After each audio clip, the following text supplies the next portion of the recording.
YouTube? Troken here. Welcome back to Draw Phase, and in today's video, we're going over budget Lux. That's right. So we're in this awkward situation right now, guys, where we want to play the game, but there's just not enough product out there to kind of start ripping packs. And for those that are on a budget, right, buying all the expensive cards on TCG Player or Card Market isn't really viable, right? So I was on TTS yesterday with a bunch of the people I play with on my Discord server, and we were just testing out budget decks. And Bad Tree Man, shout out to you, came up with this Lux deck, and I had a lot of fun playing against it. So and it seemed really cool. It is incredibly cheap to build. So for those that are looking to play some Lux, if you have the Proving Grounds box set and you just need a couple cards to make it a little more viable, this is the video for you. Before we get into the deck list, though, if you haven't already, please subscribe. Greatly appreciate your support, guys. Real quick, like 2,000 subs is absolutely insane. I can't believe that happened so fast, and just like a heartfelt thank you to the Riftbound community. You guys are awesome. Your feedback is well noted and really useful, especially the ones that are giving me constructive criticism. It's only helped me become a better content creator. So thank you guys so much. 2,000 subs is just insane. I never thought that would ever happen, honestly. But thank you so much. So let's get straight into the deck list. So obviously, running Lux, the rune split will be 6 and 6, 6 order, 6 mind runes. Obviously, you need the Proving Grounds box set because Lux only comes in that. MSR is $30. I know it's really expensive. If you're lucky enough to get your hands on it by the pre-orders, then this video is for you. Going to the battlefields, we have Trifarian War Camp, mainly because you're probably like, okay, wait, well, why is he running Trifarian War Camp? We'll get to that in just 1 second. We do go wide with this deck. Also, along with the War Camp, we're running Obelisk of Power and the Candlelit Sanctum for the battlefields. Going into the main deck, our chosen champion will be Lux Crown Guard. At reaction speed, add 2. Use this to only play spells. Really useful. It is a bit squishy, but if you put it on base, it's fairly protected against most of the removal, except for things like Singularity and Falling Star. But that's okay because you can actually use this aggressively just with 1 card. You can delete a Mundo, like you will see in the gameplay, very easily by just playing 1 card. Also, along with it is the Lux Illuminated. So, it comes in the Proving Grounds deck. Might as well use it. It's actually pretty useful. A lot of people I think are sleeping on this card. Again, we want to make sure we're playing 5 or more cost spells anyway, right? In order to trigger Lux's ability to draw cards. So, play it, this is a budget deck meant to be fun and a little bit of competitive. It beat me, I didn't even play the deck. I was playing against him, and he beat me with it. So use this champion. I think people are sleeping on this champion. It is a little costly. However, the effect is really good. By just playing 1 cost spell, it goes up to 8, and 8 is a really, really high threshold that it matches with a lot of the meta units played in the game so far. And if you were able to pop off 2 of them, then going up to all the way 11 is also incredibly strong. Going to some spells and units for the rest of the main deck. 3 Stupefies at reaction speed for 1 energy. Give a unit -1 this turn to a minimum of 1, and then draw 1. Drawing cards is important. Lux does a very good job at it, so Stupefy is just one of those things where, breaking that threshold, the breakpoints, I'm sorry, hitting those breakpoints in terms of the might of units is incredibly important. And honestly, just for 1 and just to draw a card is already a good card. So going to Ravenbloom Student, in my opinion, the best 2 blue drop in the game. 2 energy, 2 might. When you play a spell, give me +1 this turn. So obviously incredibly relevant. You're going to be playing some spells, maybe 1 or 2 a turn. However, those breakpoints at might, once again, are incredibly important because at reaction speed, you can play Stupefy. You can even play maybe a Singularity or Blast of Power on your turn as well. And it's just the Ravenbloom is just insane. Soaring Scout, we do want to get to the point where we can play 5 cost spells, and Soaring Scout is a really good card for that as it ramps. So it's basically early game card, 2 energy, 1 might, But the Death Knell is really relevant, channeling one rune exhausted. Plus, remember, we have Obelisk of Power. If we have that as our battlefield, we get 3 runes. If the Soaring Scout dies right away, then we're able to, we just ramp up and buy that 1 rune. And then by our next turn, we'll be starting to play those 5-cost spells, drawing cards, going through the deck a lot faster. Call of the Week, really good removal. You have plenty of things to do. Like you can use your Soaring Scout as an effect to get a bonus by channeling the Death Knell, right?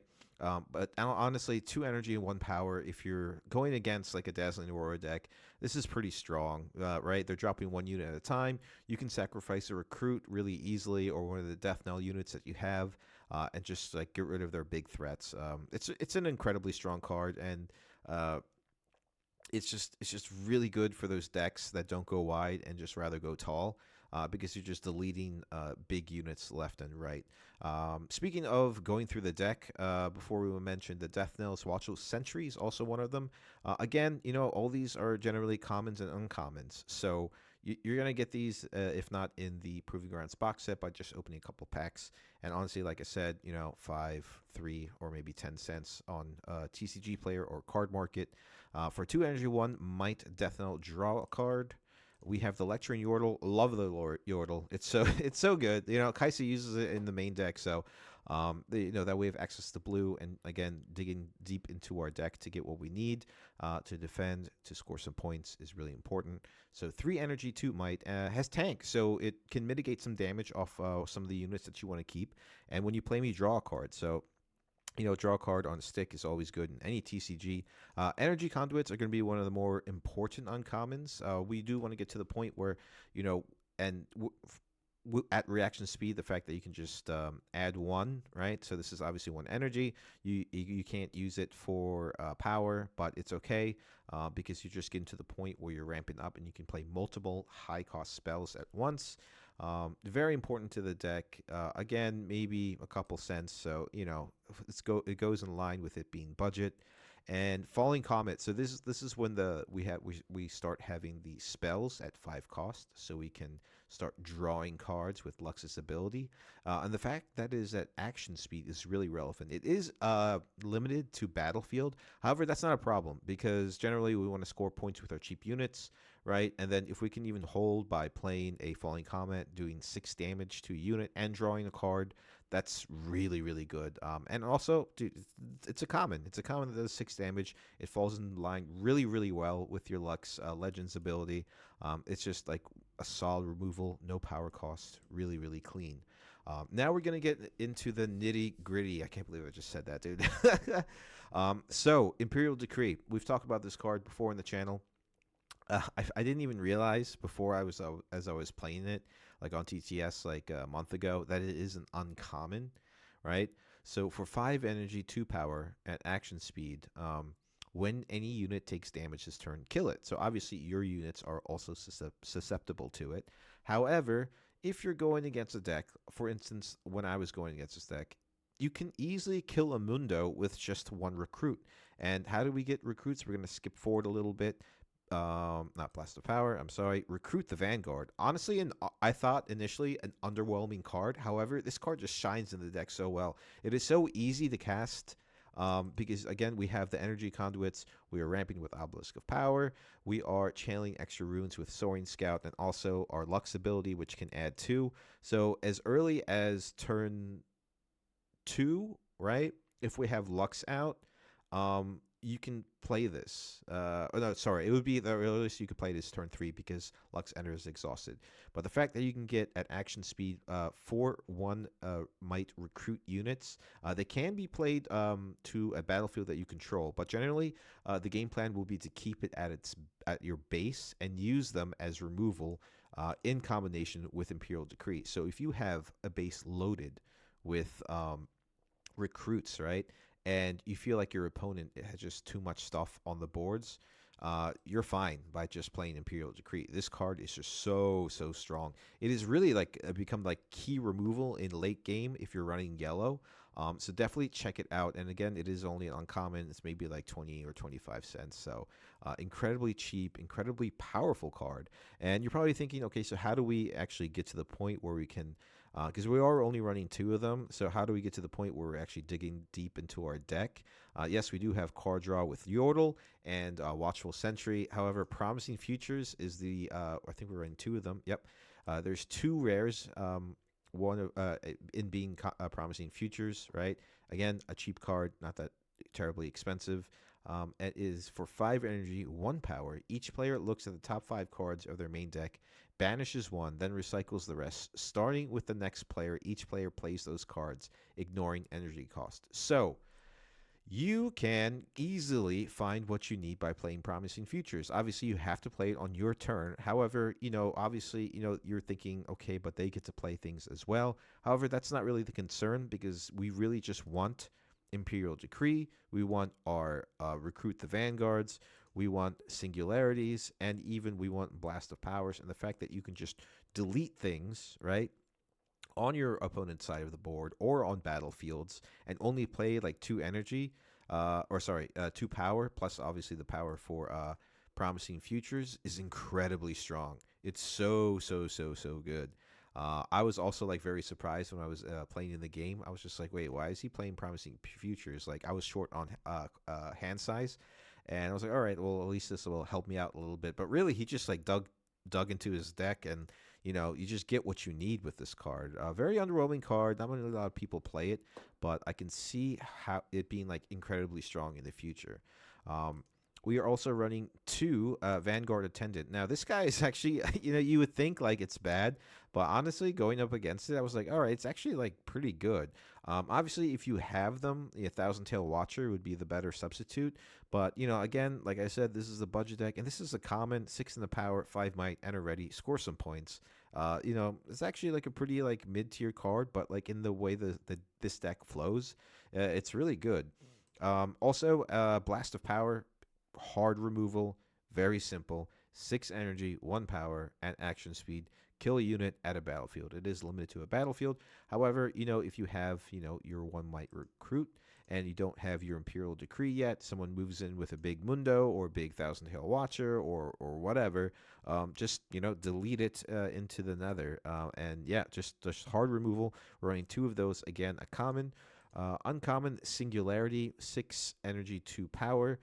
Deal 6 to each of up to 2 units. So that happens all at once, so you don't have to worry about reflexive triggers. And of course, we already talked about Recruit the Vanguard. Yeah, just really cool deck. Like you'll see in the gameplay, like I was like struggling against this deck, and I was like, wait, how am I struggling against something so simple and like so budget friendly? And it just goes to show, guys, be patient.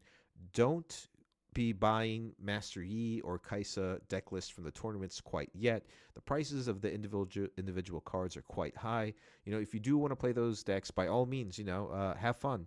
However, like if you just want to get into the game on your at your LGSs for your Nexus Knights, right, and you don't quite have everything, this is very easy to construct. It is very budget friendly, and it's actually really strong. So yeah, guys, that is it. Thanks for watching the intro. The gameplay is coming up. If you haven't already, please subscribe. I greatly appreciate support. We do live streams on TTS. We do product openings. We go over deck lists. We go over tournament meta. So if you're looking for a channel, all things Riftbound, this one is for you. So thank you guys so much. I hope you enjoyed the gameplay and have a wonderful day. Peace. What is going on, guys? Back here with a little bit of commentary. So, I myself will be playing a Teemo deck, and Bad Tree Man, the inventor of the deck, will be playing the Lux deck. The battlefields are Sigil of the Storm on the left and Candlelit Sanctum on the right. So he already started his turn. He developed a Soaring Scout on the first turn. Look at my hand, pretty good hand. I have the Stack Deck, the Merchant, the Fighter Flight, Ride the Wind, and a late game Mundo. So obviously I want to hang on to the Ride the Wind and the Mundo. It really does like help clean up the board. However, the Teemo deck is not the star of this video. The Lux deck is. It just like works really well, guys. And honestly, in a budget friendly environment, this deck is for you if you're looking for something cheap and to go play at your local game stores. So unfortunately, I did not record in Game Master View, obviously, because I was playing the game. So we can't be really looking at his hand, but we will be commentating and reacting as to what the plays are going on. So obviously my first turn, when you have a stacked deck in hand, you just play stacked deck. So I played stacked deck. I grab a sneaky, an Ember Monk from my deck and put it into my hand. Obviously the clean play here would be just to play the Merchant and then figure out later what to do. So we just play our Merchant. He decides to move in the Soaring Scout into the Candlelit Sanctum. Nothing I could really do there, so I let him score the point. And then also with the Candlelit Sanctum trigger, he gets to look. Oh, he forgot his trigger, actually. I forgot about that. And then he develops I believe, is that a Lecturing Yordle? Yes, and he drew a card. So then I draw into another stack deck. And I grab I had a little trouble with TTS. TTS is like going through some like updates and everything, so it's a little bit wonky right now. I hope they fix that in the future. But I did grab a sneaky deckhand.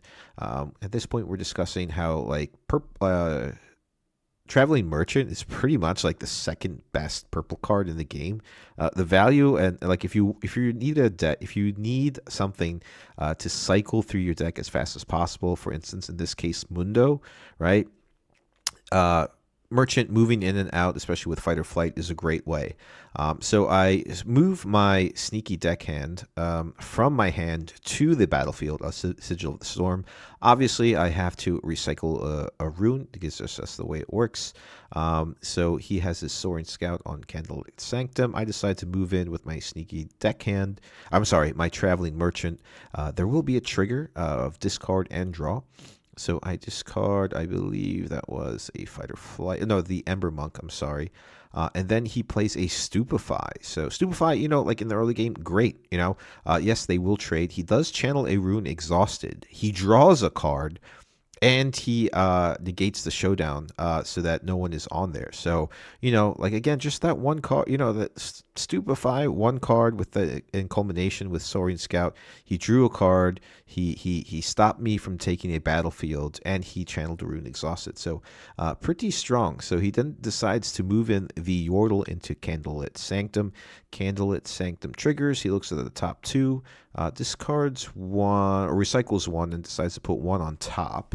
Unfortunately, we can't see it. Like I said before, I wasn't recording in Game Master View. So, but that Soaring Scout made a big difference. Right now, he's at 7 runes, and I'm at had to take the Sigil of Storm, so I'm sitting at 4. And then here comes Recruit the Vanguard. So many things you could do with this card. Obviously he could have put it on Candlelit Sanctum, but the point of the deck is to save them for either removal with Royal Decree, or clear up the battlefields with some removal in terms of Singularity, right? And then move in, score points. If I try to contest that, he can at action speed play Imperial Decree, deleting any of my units. So yeah, just a really strong, like defensive and somewhat aggressive deck with a lot of like good spell control. So I draw another stack deck on my turn. I'm looking at Ember Monk, Tide Turner, and another Ember Monk. So at this point, I think like the best choice is probably the Ember Monk. So yeah, again, TTS being a little wonky, it's not putting things into my hand. So you kind of just have to put it on top of the deck and just draw. But yeah, there we go. Now it's in my hand. Life is difficult sometimes, guys, right? I forgot what I put hidden onto Sigil of the Storm with my sneaky deckhand. I believe it is a Fight or Flight. Yeah, okay, so I did have a Fight or Flight in hand. I decided to put it as a hidden card there, just to kind of like protect that battlefield. I don't want to really move in on that battlefield too many times, conquering it, because you do have to recycle a rune. So I just kind of want to like try and keep as much pressure on that board or on that battlefield, just to make sure I'm like at least holding it, because even then when he has to like contest it, he also has to recycle a rune Exhausted. So I do go in with my Ember Monk onto the onto my base, and then I pass the turn to him. So on his upkeep, he will obviously draw a card, channel 2 runes. That's just the way the game works. Now comes some decision making of what he wants to do. Does he want to contest Sigil of the Storm to make sure I stop getting some points every single turn. So he taps 3, 6, and 2. Ooh, for a strong Singularity. Now at this point, it's just like, okay, so I don't want to lose my foothold on the Sigil of the Storm because like reclaiming that will like hurt my hurt my resources. I'm sorry, but there's nothing I could really do because Singularity doesn't specifically just target the battlefield; it also targets the bases, so it's everywhere. I will lose the hidden card; it just fizzles into fizzles into nothingness. But I played it anyway. We were just having fun, like a fun casual game, just so I could just move it back, and then kind of just like they get deleted anyway. I did have the Ember Monk, so like revealing the hidden card. However, Ember Monk is sitting at hidden. Revealing the hidden card would make Ember Monk a 6 might unit. However, Singularity, unfortunately, also does 6 damage, so there's nothing really I could do at that point. I was trying to figure out some math that didn't exist there. But yeah, so Singularity, just a strong card, and the fact that it's so cheap, it is a uncommon. However, a couple cents on Card Market or TCG Player. So if you haven't been pulling that from your packs, but I believe in the Proving Grounds box that actually is in there, so there's nothing you have to worry about that. So pretty strong, really really cool. He then decides to move one of the recruits in there and put a foothold on Sigil of the Storm. So contesting that battlefield back and forth is really a pain because you're recycling your runes. So he just moves in one recruit. He has 1 unit at both battlefields. So he's like in a pretty good position right now. So there's like very little I could do at that point. I didn't really have enough to Mundo and ride the wind quite yet. So I just decided to develop some units at my base, and then pop up my my chosen champion into my hand using my Teimo's Legend ability. Then switching back over to Bad Tree Man's turn, he's looking pretty good. He's got units on bases. He's got 3 units. He also has developed a energy conduit. At this point, I believe he forgot to channel a rune from something. I forget. So he moves back his recruit. Sometimes it's honestly like the proper decision, because sometimes you just want to hold on to those recruits as like basically missiles. So basically he plays another recruit, the Vanguard, and yeah, absolutely devastating. So now he has 8 units on board at his base, or 8 1 might recruits on base. So he has like all the things that he needs to kind of just like delete any threats. Not necessarily just with Royal Decree, but honestly, just like, you could just move them in, without even mitigating any type of might with Stupefies or doing damage with Singularities. But still, pretty cool, powerful turn. Again, Recruit the Vanguard feels so good in Lux, honestly, because you just get there. And, like the important thing with the curve, too, of the spells is that you want to use as little power as possible. And also, you do have your Lux Chosen Champion that adds 2 energy only for spells. And, popping down those energy conduits really helps your resources out.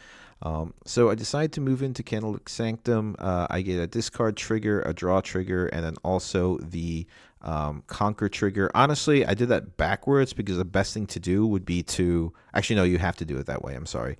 I'm thinking about Kaisa. So honestly, I was hoping that he was going to move in with all his units and I could ride the wind in Mundo. That's like one of the things that I could technically like kind of like steal the game from him. But as you can see, he's already sitting at 6 points. I'm only sitting at 2. So pretty devastating position, honestly. But honestly, I just have to pull the trigger and I play the Mundo onto the Candlelit Sanctum as a defensive thing. So he can't really play anything or push forward because I do have 9 cards in my deck, so he goes all the way up. He's a very, very big boy. So I was just hoping that like he didn't have the Imperial Decree at this point. And even if he didn't, chances are he does have a Promising Futures, and he can Promising Futures into Imperial Decree. And at that point, it doesn't even matter how many units I play with Imperial Decree. It's just like it just doesn't matter. So he decides to stupefy to draw. So he's digging. He's digging for Imperial Decree. And then he moves in to kill the Traveling Merchant, which is at 1 might from the stupefy.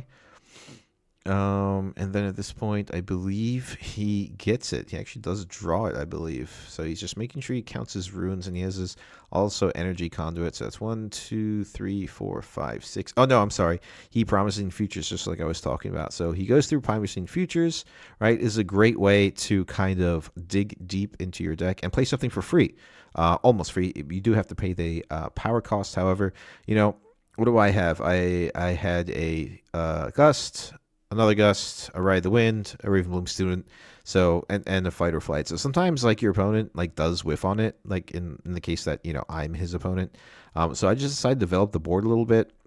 I do have the Ride the Wind, so that Ravenbloom Student can kind of do a little bit more damage, but he does get the Imperial Decree off Promising Futures. Such a strong card, because really you're only playing that extra power, because they both cost anyway a 5 and a power. So paying that extra 2 power and mitigating those resources by 5 energy is really good. So basically every single recruit in his base is basically like a killing blow, right? So it's just absolutely insane, because now anything that takes damage this turn just dies. So he's running at 6. He's also at 6 points, right? So he just has to send them in one at a time.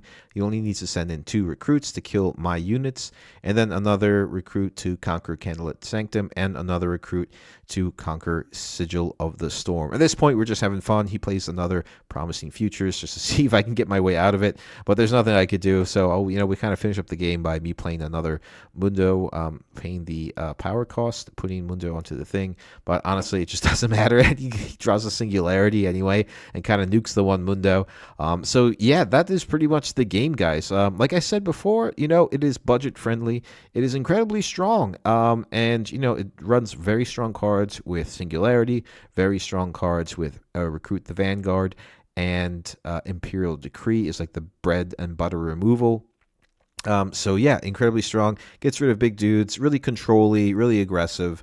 I think it is a really nice deck to bring to your local game store. So with that being said, thank you guys so much for watching. Appreciate support, and I hope you all have a wonderful day. Peace.